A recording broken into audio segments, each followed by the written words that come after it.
44 साईजच्या boat neck blouse साठी shoulder आणि मुंडा किती घ्यायचा त्याच्या व्हिडिओमध्ये आज आपण बघणार आहोत। इथे बघा हा जो ब्लाउज आहे तो 44 साईजचा आहे, पाठीमागे बोटनेक आणि पुढे डीपनेक आहे।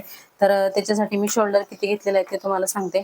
इथे बघा 44 साईज साठी आपण इथे शोल्डर घेतलेला आहे 8 इंच, म्हणजे फुल शोल्डर आहे 16 इंच आणि सेम त्याच पद्धतीने आपण इथे मुंडा पण 8 इंचच घेतलेला आहे। तुमचं जेवढा शोल्डर असेल तेवढाच आपल्याला इथे मुंडा घ्यायचा असतो हेवी साईज मध्ये। इथे बघा 8 इंच मुंडा घेतलेला, अशी सरळ लाईन आखून घ्यायची आणि नंतर इथे बघा मुंड्याचा इथं शेप देऊन घेतलेला आहे।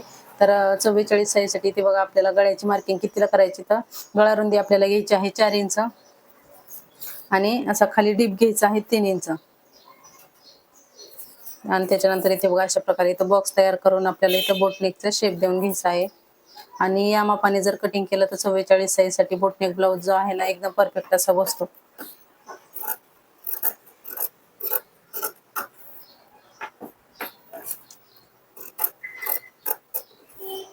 तर इथे बघा आणि इथं आपल्याला शोल्डर उतार द्यायचा आहे अर्धा इंच, पाव इंच ते अर्धा इंच अशा प्रकारे शोल्डर उतार द्यायचा। त्याच्यानंतर इथं जर तुम्हाला मध्ये कुठला गळा काढायचा असेल तर अगदी बिंदास काढू शकता, कुठलाही गळा काढू शकता आणि पॅक ठेवायचा असेल तसं डायरेक्ट पॅक ठेवू शकता। तर इथे मी गळा काढणार आहे। तर इथे बघा 1.5 इंच इथं मार्किंग करून घेतलं। खालची तुमची जेवढी पण पट्टी असेल, समजा 3 इंचाची रेडी आहे तर त्याच्यात 1 इंच प्लस करून बघा इथं 4 इंचावर मार्किंग करून घ्यायचं।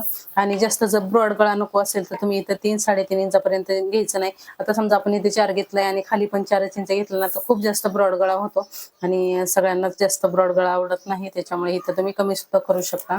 वरती जरी 4 घेतलं तरी इथं आपल्याला जो गळा काढण्यासाठी आपण 3 ते 3.5 इंचचा इथं बॉक्स तयार करून इथं कुठलाही शेप देऊन घेऊ शकतो। ओके, तर इथे बघा आता हे किती आहे, 6.25 इंच आहे, त्याचं बरोबर हाफ करायचं। इथे बघा अशा प्रकारे मी शेप देऊन घेते। ओके,